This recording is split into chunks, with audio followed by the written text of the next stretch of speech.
Welcome to Around the NFL, presented by Verizon. This is the draft report on you. And we condensed this a little bit. And basically it goes, Tom Brady, poor build. That might be accurate. I would probably agree. Skinny, lacks great physical stature and strength, and gets knocked down easily. Well, that kind of gets me fired up because I'm thinking, what the hell do these people know? The Around the NFL podcast. Will not say Super Bowl today. No, we will not. Although, ironically, we're talking about the man who won more of those than anyone else. An added challenge. More challenge from the Chris Wessling podcast studio. It's Around the NFL. I'm Dan Hanzus. Gregg Rosenthal. That was Marc Sessler you heard there. And yes, that was, two of the actually legends to me anyway of being a football fan. There's Steve Sable, who really, of NFL Films, who really taught a whole generation of fans a better way to watch football, interviewing, of course, Tom Brady, who on February 1st, 2023, 1 year to the day after he made his first retirement announcement, does it again. Here is what Brady had to say in an Instagram message that Jim Gray had nothing to do with. Good morning, guys. I'll get to the point right away. I'm retiring for good. I know the process was a pretty big deal last time, so when I woke up this morning, I figured I'd just press record and let you guys know first. So I won't be long-winded. Like, you only get one super emotional retirement essay, and I used mine up last year. So really thank you guys so much, to every single one of you, for supporting me, my family, my friends, my teammates, my competitors. I could go on forever. There's too many. Thank you guys for allowing me to live my absolute dream. I wouldn't change a thing. Love you all. Unbelievable. Tom Brady, seven championships. Oh. Didn't say it. Didn't say it. Zumwalt did, though, so I don't know if that's a penalty. 7 championships, but obviously the big storyline coming out of this, Greggy, as we go through this again, is if you're not breaking this on the Let's Go podcast with Jim Gray, why does that podcast exist? Now I throw it to you. I hate to admit that's one of the first things that crossed my mind. How Jim Gray's mad. Although Jim Gray did get some pop on NFL Network as a guest on NFL Now, I believe yesterday. That's why he's got the star. Total fair access. trading. But no matter what, Tom Brady and the Let's Go podcast, they're not going to top us. He's coming after us. I love the way he did this, though, with no fanfare. You could hear the emotion in his voice after what we went through last year. And you said, Dan, you wanted to make a promise that we won't. Oh, if he comes set out him again of retirement again, which is, by the way, not unheard of. These great players waffle a lot. I don't think it happens, but we're not doing this again. We Not did this again. last year. Yeah. We're doing it this year because he is the GOAT. But this is it. He's used up his right. And we're going to talk to Tom Curran, my old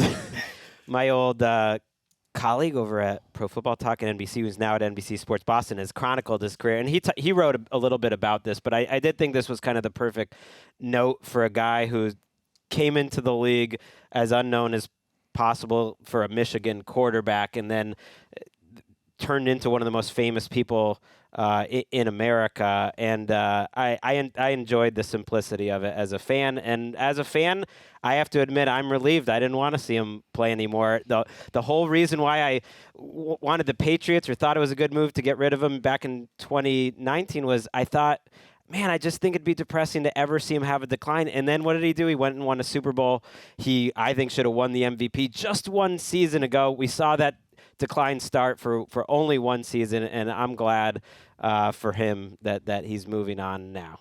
Yeah, I think I've obviously, like all of us, just been thinking about kind of the impact he's had on not just our careers, but long before I worked here, Tom Brady was sort of just woven into the fabric as the heartbeat of so many different football seasons. And it's like if you were 30 years old, if you're 30, you don't remember the beginning of his career probably. You were too young. If you're our age, he's been part of football forever, 2 decades plus. And I just think about the fact that now, and that message that I love the way he delivered that, that we're moving into the phase of Tom Brady the person, beyond Tom Brady the player. And Tom Brady the player was always someone who I think found a way. I mean, now we're bathed in this historical view of looking back on what he did, and like that comeback against the Falcons, we were there in person.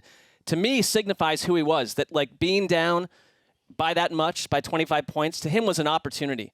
To other people, it'd be like, we give up. Like, he's someone that just never gave up. And I think now, I've thought about him more than I think about, like, George Washington. Like, he's a historical figure. He's someone that just is created part of our culture. And GW takes a stray in a big spot. Am I but you're wrong? right. Am I wrong? I get what you mean. Pre-2000 of course draft, you're right. though, Yeah. like before the 2000 draft, you could not get Mark to shut up about GW. And now it's like, was he even a president? I don't know. Right. I think with Brady, too, like, I totally get how he played this because it was so hard to walk away last year. I think there were obviously outside pressures perhaps playing a role. We know his personal life, the way everything played out in such a public way. He got divorced during the season, he was coming off a season where he was great. And like Gregg said, he could have easily been named MVP. He was atop the leaderboard or near the top in every relevant statistical category. He comes back. He finishes out the contract, and he clearly wasn't the same guy this year. And he could have absolutely gotten another starting job this offseason. We connected him to the Raiders like everyone else. Maybe just the most recent show, we talked about, we're at the Niners now that Brock Purdy has a serious elbow injury. And it is like, I'm kind of thankful. Even as a Jets fan who never liked watching Tom Brady dominate, I will look back and be grateful that we were in person for this legendary athlete, some of his greatest moments. And B, we don't get the super sad season because this past season kind of bordered on that, but it didn't quite get there. But you worry that if the sad, sitting on the bench, head down, wearing a Raiders uniform after getting benched, we don't have to worry about seeing that. I hope not anyway. Yeah, I mean, I think it felt like this was the season where, and even against the Cowboys in those final minutes, like Tom Brady was like, he probably knew in his heart that was the end. And he still just is out there doing Tom Brady stuff no matter that game being totally over. He seemed to have the joy stripped from him this season a little bit. It just felt a little different to me. But it's so hard to go out as a quarterback gracefully, and he's done that. Right. Tom pointed out this quote he said back in 2014 when people thought that he was maybe kind of nearing the end. That was that season where they started out slowly. And he said, when I suck, I'll retire. But I don't plan on sucking for a long time. And he didn't suck this year. He was like a average NFL starting quarterback. But for him, I think that was the definition. And that Cowboys game was pretty close to me to that moment. As a fan of Brady, just seeing him in that game was tough. But I was, working on a column yesterday that'll come out during the Super Bowl, just like an off-season type of column, what each team needs to do. And I flip on NFL Network yesterday, and they have the Super Bowl against the Rams. And I happened to turn it on right as that final drive was starting. Shout out to J.R. Redmond, by the way, getting out of bounds. Oh my God! Twice. Somebody said the big game twice. I can't believe it. And I haven't been punished in this exercise in years. What this is the terrible. punishment? Here is the punishment. I want everyone to know we have yet to make our donation to a local Jacksonville, let's say food bank, but it could be anything, and start the charity cause. Every time you say it, it's $5 added to your contribution. More than that. Let's go 50. I mean, what's you're getting $5? there, buddy. You're already up to 10. I like Gregg being punished. Yeah. Ooh. Saucy. Go ahead, Greggy. So I'm watching that game. Can't believe I blew it. You'll do it again. Determined It's not in to your head again. now. That J.R. Redmond getting out of bounds. This whole thing might not happen if that doesn't happen. Troy Brown route of his life, but just the calm Brady had in that 2-minute drill reminded me a lot of games this year, because that year he was not one of the better quarterbacks in the league. He was he was around an average starting quarterback, but when the chips were down in the big moments at the end of the game, he was so calm and knew how to manage everything around me. And I'm watching this game, and it's Summerall announcing it, no longer with us. It's John Madden telling them not to go to overtime. Go for it. Saying go for overtime. He's no longer with us. The game's not in HD. Paul Tagliabue, who's not our commissioner, is handing the trophy to Robert Kraft with Myra Kraft right next to her. Unfortunately, no longer with us. Steve Belichick is on the stage there. He's a kid. He's a kid. It's in the months after September 11th. They're there in New Orleans, and as someone who had lived there, I'm thinking like this is before Hurricane Katrina even happened. Richard Seymour's there hugging Brady at the end. He's younger than Brady. He was a rookie on that team. He's now like in the Hall of Fame. A grandfather. Everything about it was just like a completely different era of our lives and of football.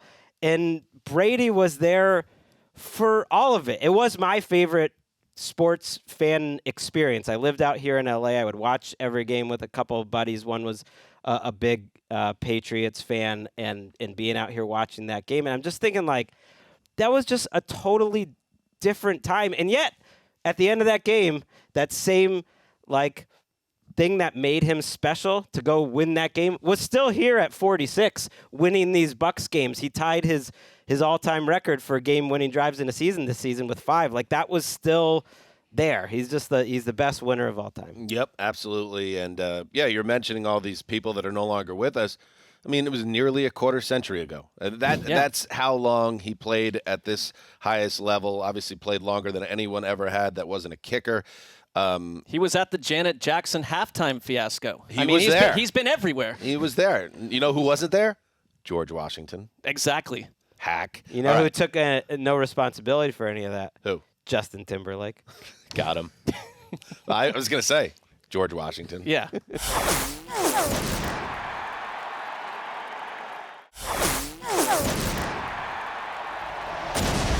We have a man who is far more relevant.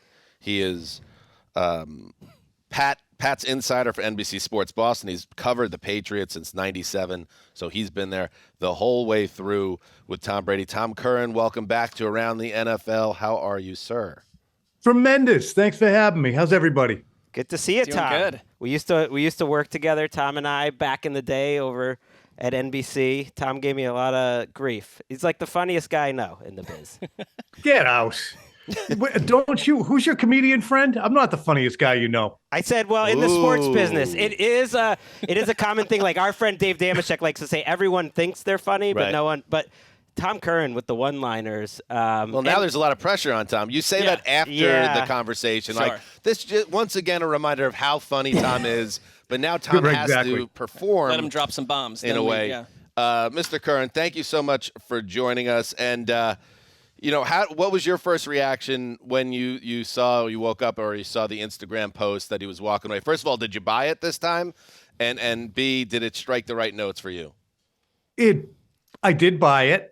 First reaction was, there goes another day sacrificed at the altar of Tom Brady over the course of 25 years. I mean, you know how many times it has happened? Whether it's the Wells report, you're on your way to the golf course, name it. I can chronicle times in my life when I've been, in 2010, he had a car accident right before the opener. You guys remember that? Oh, yeah.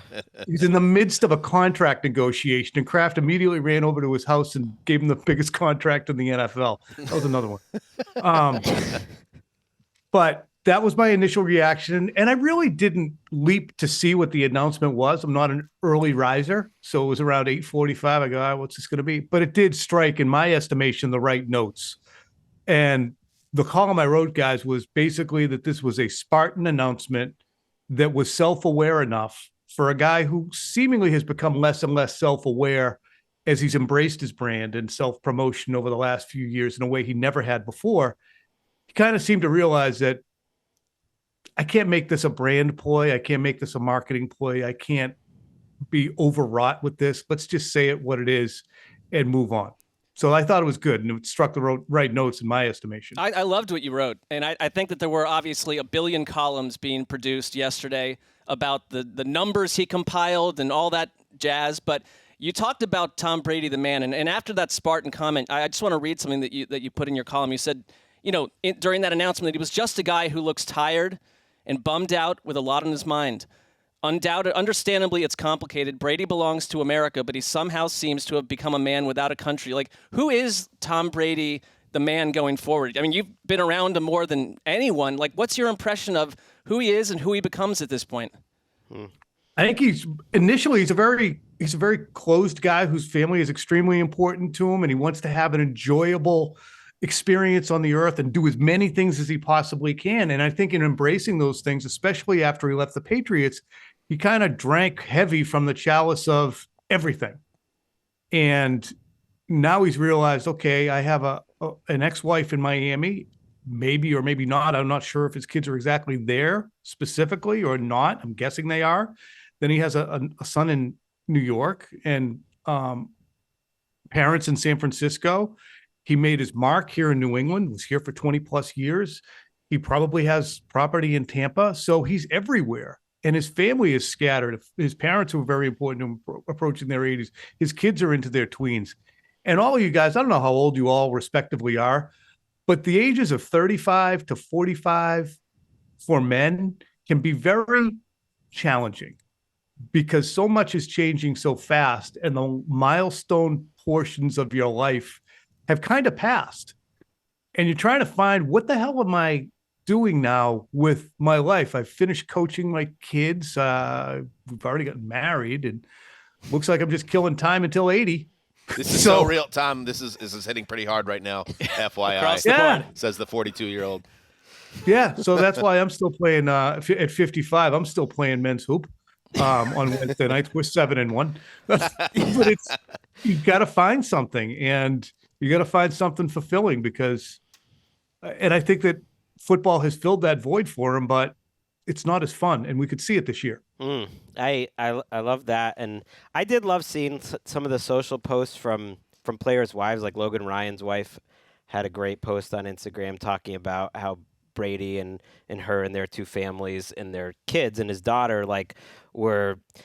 You can't almost make this up at at a dog shelter every single week, and there's no cameras there, there's no people, and it's the thing that Brady did because he knows it's the thing that his daughter loves most in the world, and you just hear all these stories, and I thought of that tweet Mina Kimes had yesterday too, just like you don't hear anyone who's had interpersonal relationships with Brady ever say a single bad note, which is pretty rare. And I do think Antonio Brown. But even when he tried to rat him out for look at this guy, and then they showed the text, it was like, oh, Tom Brady's actually trying to help you, man. He's trying to be a big brother. So I think that can get lost. It reminds me, there was that book by, who was it? He now writes Charlie Pierce? Yeah, Charlie Pierce. And he had a really hard time. He's a great writer, making Brady interesting because there wasn't really much more to it. But you were there at the very beginning. So our listeners might not know this, Tom, but I think, were elevated in some way in the Boston sports scene because you were so early in on Brady. I could be wrong, and tell me if I am. You were, I feel like, the first one to be in on Brady, that you said – even before he took over for Bledsoe, but especially after he took over for Bledsoe, that this is the guy, this is going to be the guy, they are never going back. You used to call Drew Bledsoe the hood ornament. You made fun of Kraft for signing him to the biggest contract in history after 2 pretty bad years, and you said that was all for show and that it's going to be Brady forever. And at the time, you were kind of on an island. That seemed crazy, and it became a bigger conversation through that Super Bowl year. I guess Tom built a mansion on that island now. Absolutely. Not me. Oh, no. Who said it? Who said it? Well, you said it again, Greg. I said it again. We're not supposed to say the words of the big game that's going to be played in a couple of weeks. What did you see back then, Tom, that let you know this, right off the bat, and like that? How did you see that? It was a training what was camp. That like? Okay. It was training camp in 2001. He was unremarkable in 2000. He showed up. The Patriots were at Bryan College, which is a small college in Rhode Island. That's where they worked out. And he walked into the cafeteria in 2000 with a backpack on. I'm like, why is that tall kid walking in there? And why is he here in July? Because he absolutely did not look like a football player. By the next summer, 2001, you could see in virtually every training camp practice, Brady outperforming Bledsoe. This is prior to Bledsoe being injured. You can go to NFL Jesus, look at the playbooks from those preseason games. You can see the numbers. Brady performing better than Bledsoe in each one of them. So he was outperforming Bledsoe consistently. And Bledsoe actually played the entire first half of the 4th preseason game in 2001. They were so desperately inept with him on the field. Then they go into the season They lose to Cincinnati. They're horrendous in the game that Bledsoe gets hurt against the Jets. So my peeing on that territory with Brady was more linked to he's not gotten any better. Bledsoe's getting worse. And Brady is actually very accurate and very competent. And you talk to more and more people, whether it be Lloyd Carr or his college teammates, or people who had grown up around him, and they said he's going to take over the team. Lawyer Malloy said he's going to take over the team. These were guys who said, we believe in what Tom can do. So I saw it, but it also was confirmed by many, many, many people around him, even in the weeks that he was taking over the job. The Brady Patriots of it all, obviously during retirement number 1, a lot was made that he didn't mention the Pats and all that stuff, and I know that was a huge story up around your parts. Now as we spin forward, like, how do you see that relationship, Pats, Brady? Like, is there going to be a one-day retirement contract? Or is Brady really the type of guy that was a part of his life, he's moved on, and there won't be that type of connection post-career? It's what Dan really wants curious. As a Jets fan. That's what he's just hoping for. That's all he has. Here's the interesting thing. I think that Brady is extremely attuned to symbolic moves meant to leverage his relationship to the betterment of somebody else. And the symbolism of signing a one-day contract and retiring as a Patriot, I think will probably go sideways up his chimney. The reason being, you had a chance in 2020. He begged you from 2017, 18 into 19. And when you finally sat down and gave him a bogus contract that you announced as a 2-year extension, and he knew and you knew that it was just on vapor. And then the next year in March, when he gave you one last chance in spite of himself to do something, Belichick says, we can't do 2 and 25 each. 50, we can't give you the Drew Brees contract. He became a free agent. So for the Patriots to now say, can you come back and sign a contract just so you can retire? No, I'll show up for the red jacket ceremony for the Patriots Hall of Fame, and I'll be there for whatever parade and the statue unveiling. But let's not get to the point where you're trying to make me sign something that I wanted to sign and you wouldn't give to me. Do you think that they're going to attempt to do that though, Tom, or do you think they understand that they maybe didn't handle it the way they should have? I think that they would probably send out enough feelers to understand that would probably be a bad idea. And this is all hypothetical on my part, guys. I don't know this. I've not asked anybody if Tom would sign a one-day contract. I did speak to people close enough to the situation to say, can you just put this to bed for me? Tom's not coming back to the Patriots, right? This was a week or two ago. Said he will never play for the Patriots again. I mean, so could you? The relationships are fine. Right. I thought it was crazy when people were throwing that out there. I was like, you do. Yeah. I do not Interpersonally, I think he's fine with Bill. I think he's fine with Robert Kraft. He went to his wedding, but it's the same thing with people who you work with, who you just couldn't work with anymore. If you see him someplace for 20 minutes, you're like, that was great. It's great to see you. Want to work with him? No. Could you see him, though, like with Bill Belichick? Because I think some of the stuff that drives me nuts is this. Do Belichick and Brady respect each other? Are their careers not the same because of it? You've got Jimmy Johnson going out on Bill Belichick's yacht with him and all that. Like, could you see like the relationship between the two of them turning into something where you look back in a different way beyond the business of the Patriots, where Brady and Belichick are out on that yacht and just enjoying the fact that they changed football history together? Or is there something thornier there? I could absolutely see that. And I could see it in a way that we wouldn't find out about it until 3 weeks after it happened. Well, you might, but...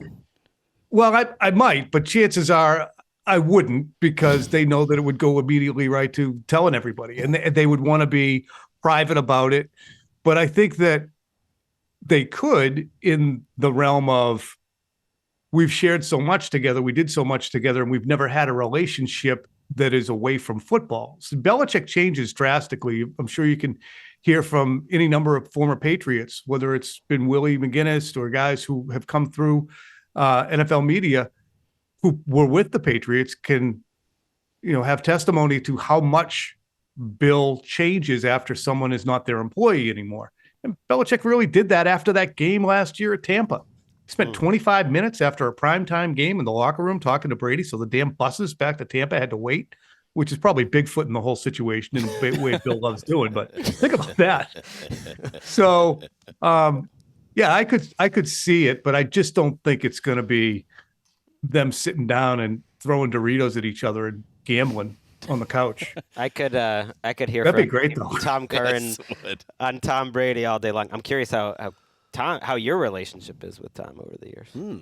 He was pissed. He's pissed at me. For what? Did you beat his basketball team? Is that to get to No, that do you 7-1 mark? remember before the Bucks game when the Patriots played the Bucks? Yes. So when they were playing the Bucks and Brady was coming back about a week earlier, I was doing all kinds of pre-Brady stuff. Here's the house that he lived in when he was in 2000, and here's this, and I was trying to, do that reporting. So of course, for the millionth time, I called Mr. Brady. So Mr. Brady's on with me, and we're talking, and he said something about the Patriots being wrong, and I said, "So do you feel vindicated?" And Mr. Brady goes, "Damn right." Yeah. That's right. And then I said, "Does Tom feel vindicated?" And he said, "Damn right." And of course, it went kind of, viral because it was the first pop off before the game. And Tom just expressed to me via email, "I didn't appreciate you asking my father to speak for me." I thought you took advantage of him. And I was like, I would never do that to the guy. But at this juncture, I think we'd be fine if we talk, but he's not been psyched. And that's the thing that I understand about it. I can have a great relationship with him for 25 years, but at a point, if he feels like you're leveraging a relationship in a way that is complicating for him, I get it. Mm-hmm. I do get it. Wow. I do hope you get to the point, Tom, where you and Tom Brady are throwing Doritos at each other. Imagine that. Yeah. Tom, about the at the Hall of Fame in 2028. Have him removed. No. Tom, thank you so much for giving us some time. I know you're the busiest man in sports media around your parts right now, so that is much appreciate And let us know any updates, any emails you get from the GOAT. We'd love to keep you guys posted. Yeah, it's been quiet since. Let me know if he asks about me if you see him. All right. Thank you very much. Thanks, Tom. Thank you. The great Tom Curran never disappoints. Good stuff. All right, let's take a break. We'll be right back.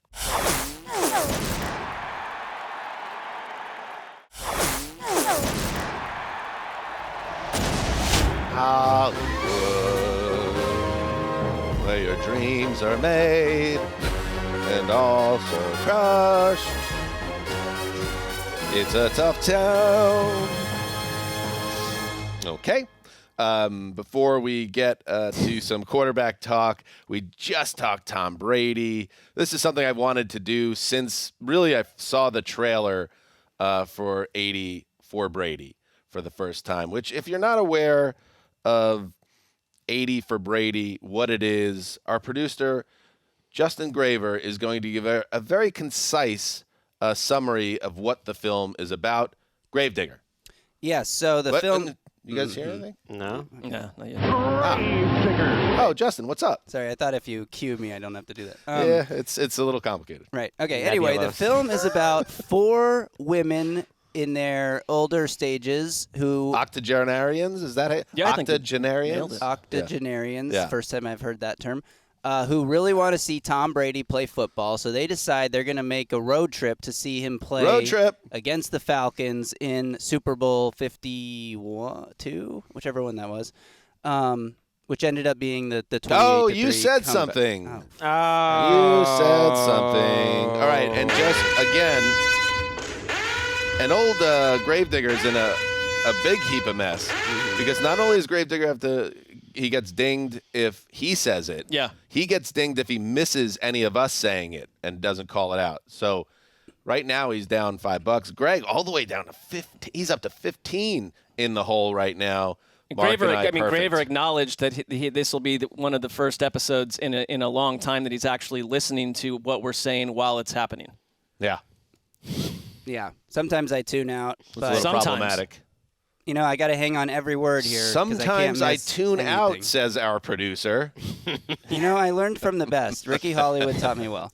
Anyway, nice breakdown. It's legends of the screen. Rita Moreno, Sally Field, Jane Fonda, Lily Tomlin. I'm asking you, folks, how much does this movie make in its opening weekend? Because I think it's kind of a fascinating test here in Tinseltown because nobody really knows exactly who the movie's for. Gregg says it's for his mother and her, I guess, friends or whatever. So if you're a person in New England, maybe a woman in New England, a baby boomer. I think it's for my mom. How do we have a sound drop for that? So you have that market cornered, obviously. People that are born in the maybe early 50s or so that are women that live in that exact region of the country. How much money will this film make opening weekend? Closest without going over, Price is Right rules, and we'll figure out what the winner gets. Gravedigger, we're going to let you get in on this as well. Mark, you first. I will go 11.8 million. 11.8 million. Okay, I like that. Can I get some of the Tinseltown music back? Only better.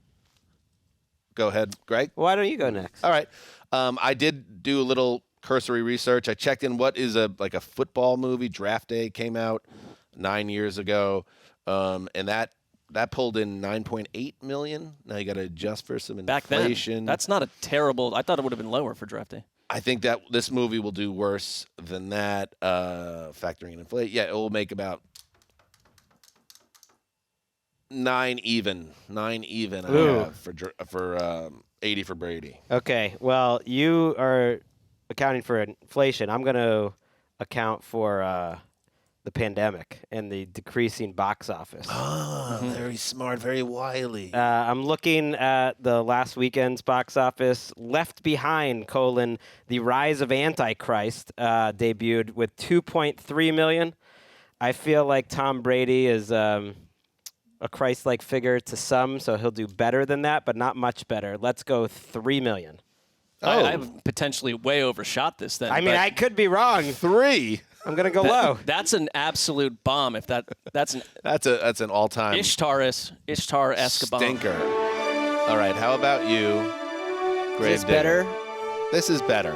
You want something cinematic and big and make it feel like you just stepped onto Hollywood Boulevard. Right. That other one was called Hollywood Fanfare, but yeah. Okay. I'm gonna go with 4.6 million.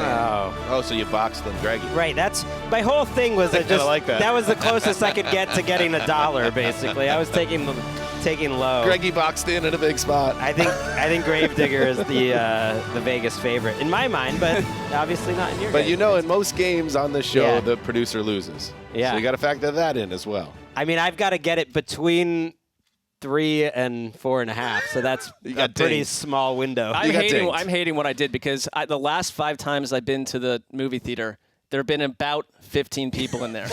Right. It's 80 for Brady. It's going to be 80 people that go to this movie. In hindsight, 5 to 6 feels like a nice number, but I was trying to get that $1 thing, and Graver took it from me. But that's how the game's played. Good job. And just to put a button on the Tom Curran conversation, that was great. Could have done an hour on that. One of the reasons we're not doing an hour on that is, first of all, Tom wouldn't agree to that, I'm sure. But also, or maybe he would. He's a good dude. But also, I know some people are kind of Brady'd out at this point. Yeah, I get that. You kind of do that, especially now it's a second retirement. But I think having someone like Tom that really, was boots on the ground and had a relationship with all the people involved. And, Greggy, I don't know why you always think that. It's not that question about the Patriots wasn't me hoping for bitterness between the two sides. I was just having a little fun. Yeah, I think it's time to.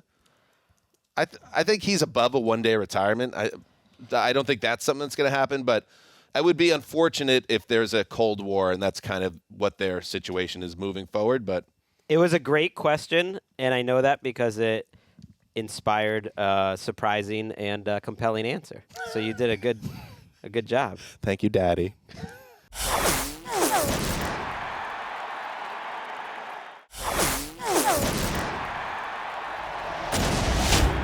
Hey, let's play a game. It's not a game.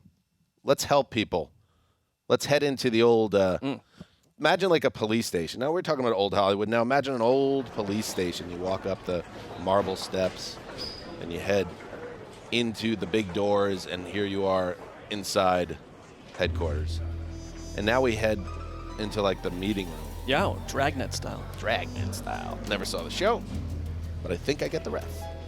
I mean, it was not on while you were. It was not a vibrant primetime offering during your lifetime or mine. Wasn't.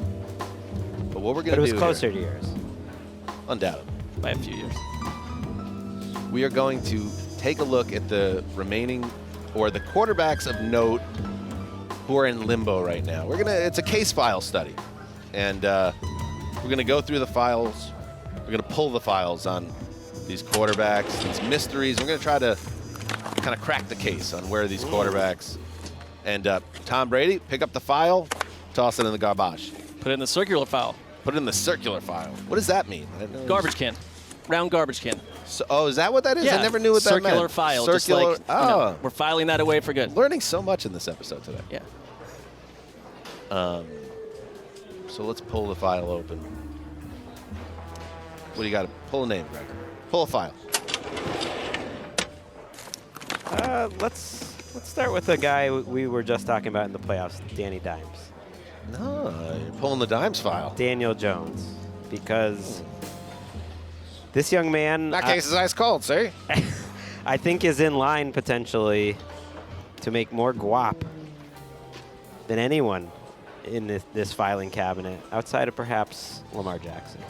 But Daniel Jones might be a little more motivated to get that money fast. There are reports in New York that people are throwing out like that he could make $40 million. I don't believe that. But I do believe that the Giants will believe his market is strong enough that they're not letting him go, that they're going to tag him if at all possible, if they can't get a deal done. Yeah, boss, there's their information coming right out of Giants headquarters that their GM, Joe Shane basically said we want him back. They've been consistent about that. It's hard to imagine that they go nowhere at quarterback. They've got nothing when Daniel Jones, I think, over the course of an evaluation season, won over the coaching staff. Do you think with all this, though, there's a little bit of saying something publicly while also examining what the market could be like privately? Now, I don't know who would be in that market for the Giants. It's probably not Lamar Jackson. And if it's not Lamar Jackson, where's the upgrade? But Brian Daboll has to be feeling himself a little bit after making Daniel Jones look that good and feel like he could do it with different quarterbacks. So I'm not totally ruling out like a tag and trade here or something surprising. I don't know. I don't know for sure that they're there. Does forever. that sound like something the Giants would do? The ownership seems to love Daniel Jones. I'm struggling to find another team that would do that. This feels to me like the Giants value Daniel Jones higher than anyone else. Yeah. And I think they see him as a talent who is making real progress in the first year under Daboll. And maybe they can get him under a manageable contract while also maybe he takes the next step. I think they won't say it. They're not going to say it. But I think the Giants, some of those people in that building are like, we think he could be like Josh Allen. When their we owner, believe he could be that guy. Yeah, there are similarities to Josh Allen in terms of the way that Daboll can use him, but their owner absolutely loves Daniel Jones, the person, the guy, everything. And that was a big influence on Eli Manning staying there as long as he did, was ownership. And that could be a factor.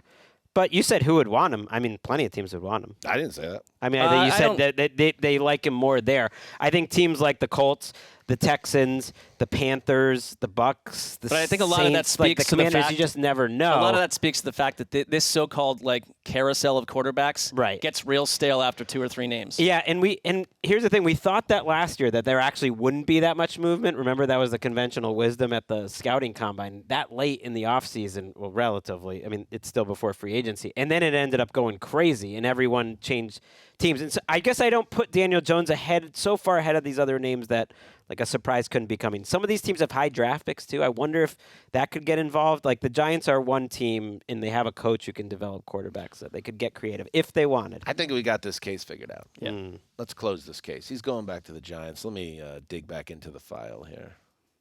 It's a big case, and it's a tough one because everyone's got their eyes on this one. Gotta get this one right. We gotta close this one. Aaron Rodgers. Hit it.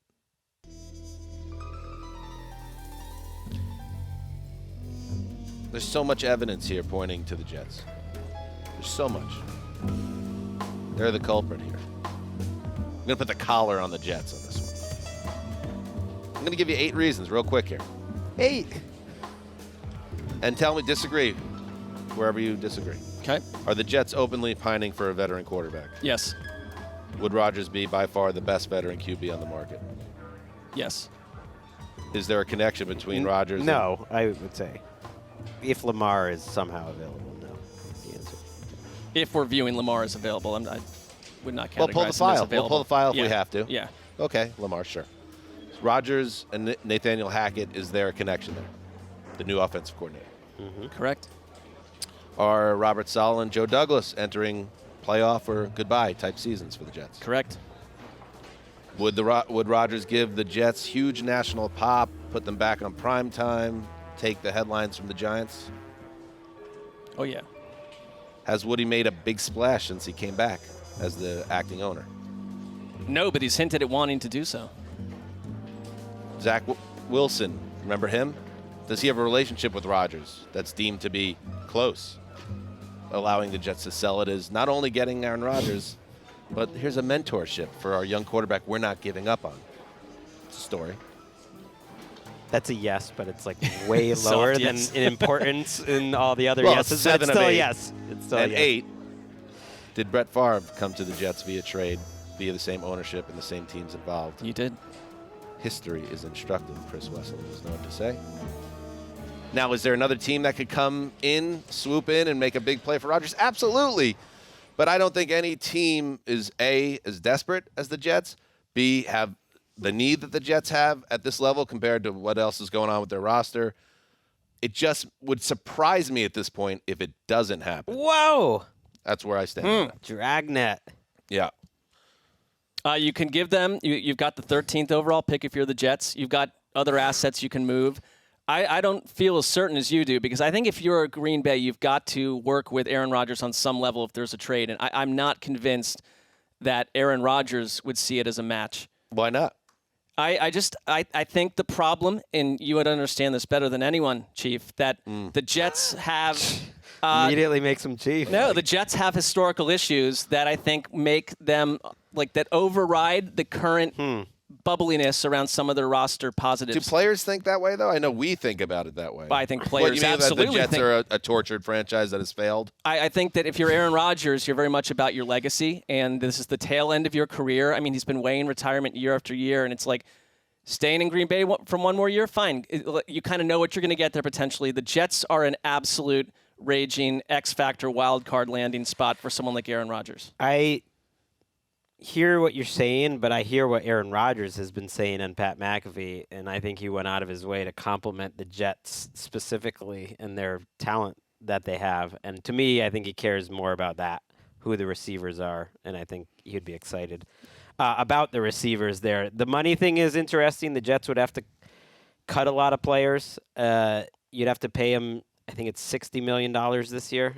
There are guys like Carl Lawson and there are Braxton Berrios. If you pop the hood on their team, even C.J. Mosley, if they had to make something more Jordan painful. Whitehead, but those guys are all played like 800 snaps. I'm just saying, Right. whether but they're I'm saying, great or not. I think where they are as a team, they would swallow hard and say, we trust Bob Saleh to keep the defense where it needs to be and get this guy to save our offense. I think the thing that you have going for you is that Woody Johnson has already said, like, we're ready to swing hard for the best possible quarterback. And I don't think that's someone else we'll talk about. I don't think Woody Johnson is thinking Derek Carr and nobody else in and that don't get me wrong, situation. when I say this as a Jets fan, I'm not saying like, oh, we're going to nail this one. This is a home run. There is a lot of risk that comes built in with this because Rodgers is kind of a weird guy. He raged about Big Pharma. Woody Johnson, in case you're not paying attention, is connected to such a thing. And in general, you're going to give up a lot to get him. You have to leverage assets, pay him a lot of money, make some hard decisions on the rest of the roster. There's a chance it wouldn't work. But I think me and a lot of other Jets fans have come around on the idea like, but if it did work, but if it did, when has this gone wrong? Of course. But don't tell me that if the Jets traded for Aaron Rodgers, they wouldn't be one of the big hype bunnies of the 2023 season. People would be all in on the Jets with that defense and then Aaron Rodgers leading the offense. I love it. I hope it happens. I think it can happen because of there's one thing that makes me believe it can happen.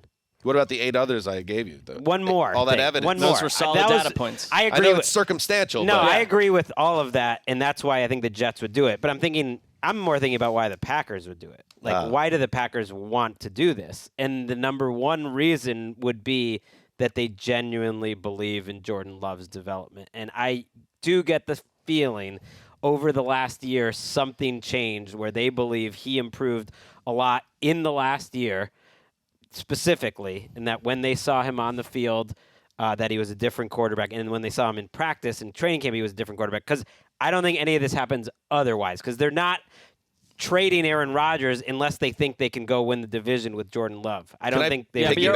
You're also the front office that historically traded away Aaron Rodgers, hoping that Jordan Love can play. They also look at the Favre thing, and they have mixed feelings, but they made a good decision there ultimately. My piggyback on that is, like, I think they might be just a little over it, Rodgers, at this point too. Yeah, like it feels like maybe it's just time, and you still have this guy that he took in the first round under rookie contract. It's time. Let's see. The case is still open, but I think I got that one licked. Marc Sessler. Let's make the call, presented by Verizon. Jimmy G. Now, we know something. We've gotten new. No, when you solve these cases, you just go from tavern to tavern, place to place, looking to find the missing person where he or she might be. And sometimes we get held up at the tavern. Yeah. For reasons that have nothing to do with the case. We're detectives. Yes. We learned yesterday that the 49ers, Jimmy G's current residing place, Kyle Shanahan openly saying he will not be back with us next year. And he said that. Right. Yeah. Well, the detectives will point out you said the exact same thing last year. I believe it. I believe it this time. The environment is completely different. That's Shanahan. This time. He's acting screwy. This time is different. It's like I believe this the way I believe Tom Brady's retirement this time around. Yep, I think the Jimmy G experience in San Francisco has run its course. And there is, from our insider, our bureau insider, Ian Rappaport, has linked Jimmy G to the Raiders, and that the Tom Brady is out of the atmosphere. The Josh McDaniels, Jimmy Garoppolo thing is a possibility, but I see one other possibility here too. I mean, money or need or desperation by another team could lure him elsewhere, but something's happened down in Houston, the number one city in the country, according to Detective Gregg over here. D'Amico Ryans, San Francisco's former defensive coordinator. It's more the players. My sources within you got community. plenty of sources, and they're actual human beings. We know about that case. But I think D'Amico Ryans brings suddenly an element where you've got a coach that knows Jimmy G, for better or worse. But I think Jimmy G is really well liked, obviously, and it's someone that has a chance to take Houston somewhere for a year or two. You've got Nick Caserio, New England's old general manager, operating the front office in Houston, who is a pro Jimmy G guy. And you've got a chance to, I think, still make a quarterback pick with that number 2 pick if you want, but not throw that guy into the fire as an automatic right away has to win on a team that's still building. Detective Sessler, you play by your own rules. That's Sometimes you get the job done. I think you've done it here. So I think you're playing too fast and loose. Hit it. Graver. I'm open. I'm cracking this case open. Ooh, he's pulling the file from These you. two detectives don't work well together. It's not Oil fun. and vinegar. It's not fun. It's good for a television program. Oh yeah.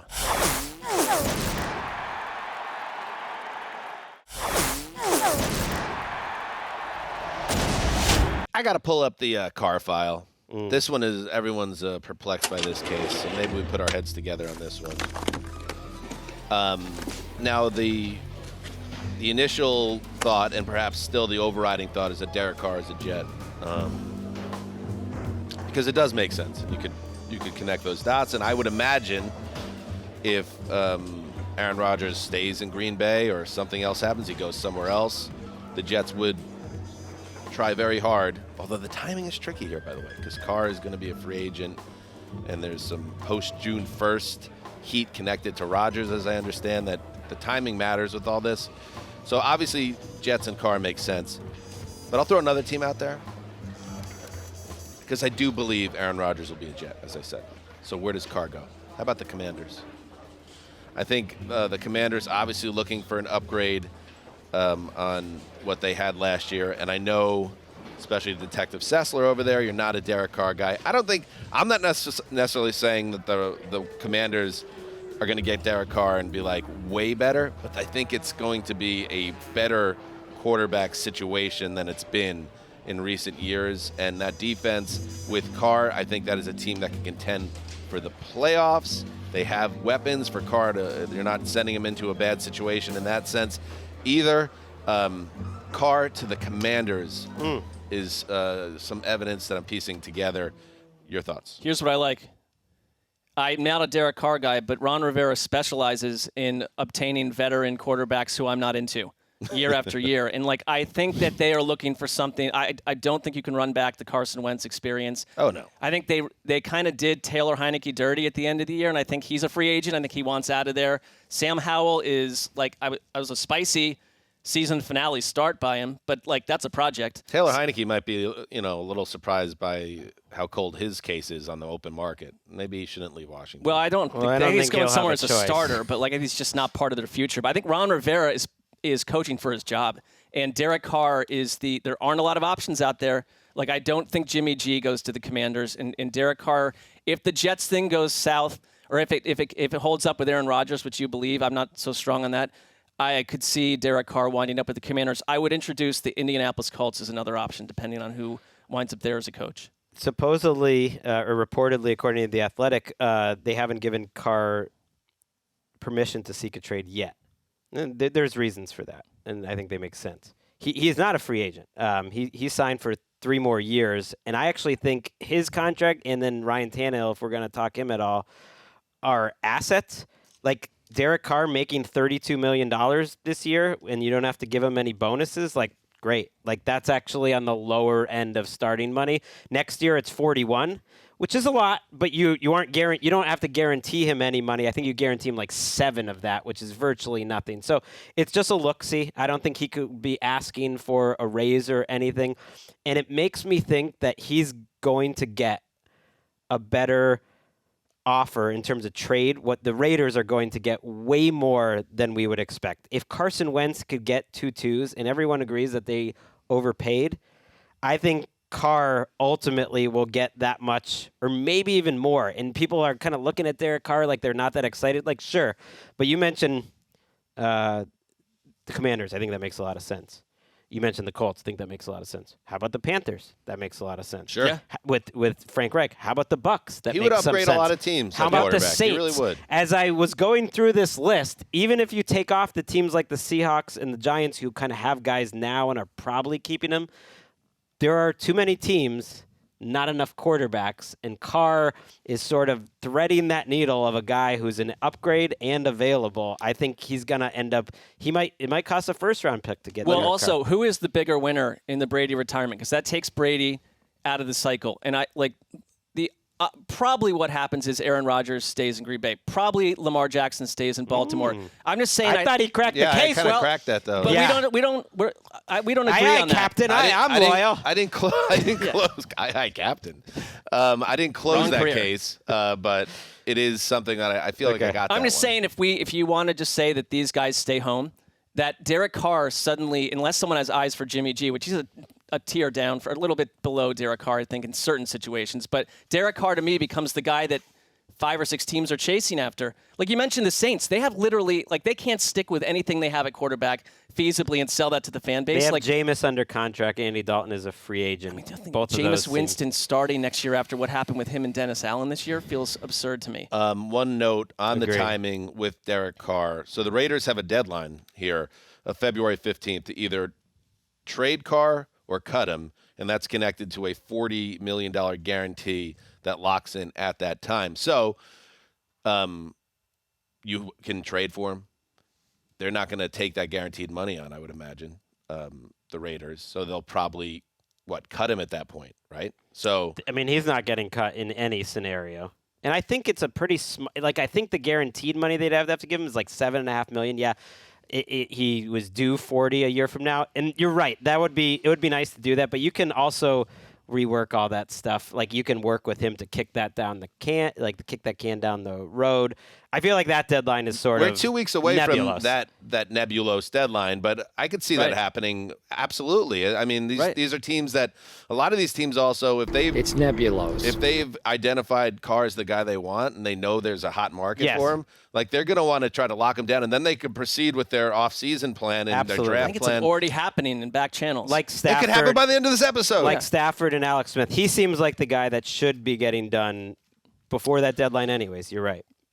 And that's why that puts because as a Jets fan, like if Carr gets traded next week, and then you're kind of all in on Rodgers, and if that doesn't work out, then you're like, got nothing. Oh, geez, now what do we do? Jimmy G. Mike White. All right, one more. Marc Sessler. Detective Sessler, I should say. Lieutenant. Congratulations, you've been promoted. For my work on these cases. Unbelievable work. Ah, that's unfair, boss. You see? I've been working just as hard as him. Your time will come. I want to talk Ryan Tannehill. Pop the file. I think the Titans, Mike Vrabel especially, understands that Ryan Tannehill is a major asset, especially in an area in an offseason where if you get rid of him, you might be stuck with nothing. Just to reference the Jets situation you just mentioned. It's not an easy or a natural target for free agent quarterbacks because the cupboard has been bare on offense. You've got an aging Derrick Henry. There are issues on the offensive coaching staff, vacancies, all sorts of things. So here's the problem. Vrabel mentioned that Tannehill's future was sort of just up in the air. He gave it you have got a new GM coming in. You can save $27 million with a post-June 1 cut. You move on into the abyss, into a void, but it just feels like possibly the Titans view the Ryan Tannehill era as ending. If they do, there is a landing spot out there that I really feel strongly about. Talk to me.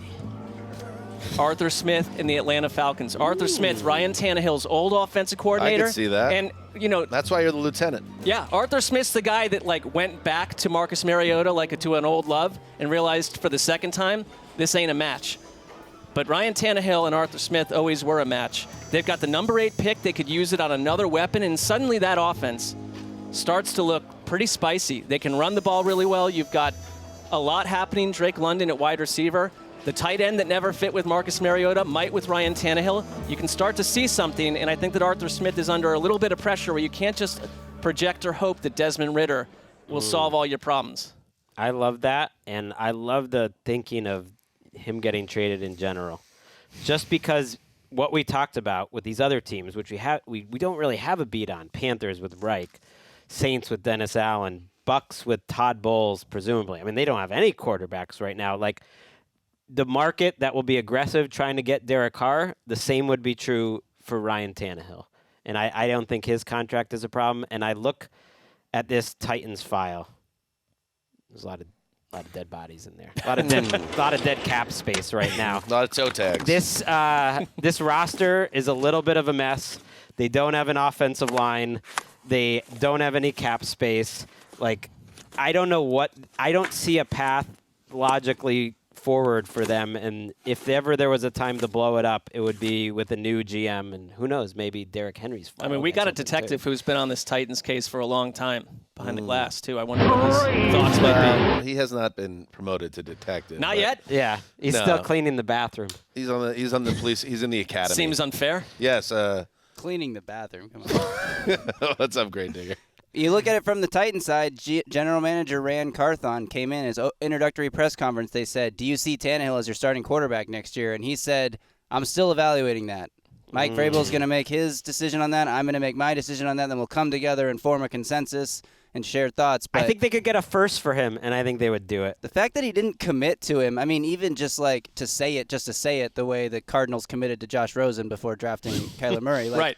It's interesting. Why not just lie and not create a story? Here are some other players that might not be on the Titans. Bud Dupree, Taylor Lewan. This could they're a team I'm circling of just for sure those guys will not be on the Titans unless they take a pay cut. For sure. NFL Plus. It's a great service that was launched this year. We're going to be on it.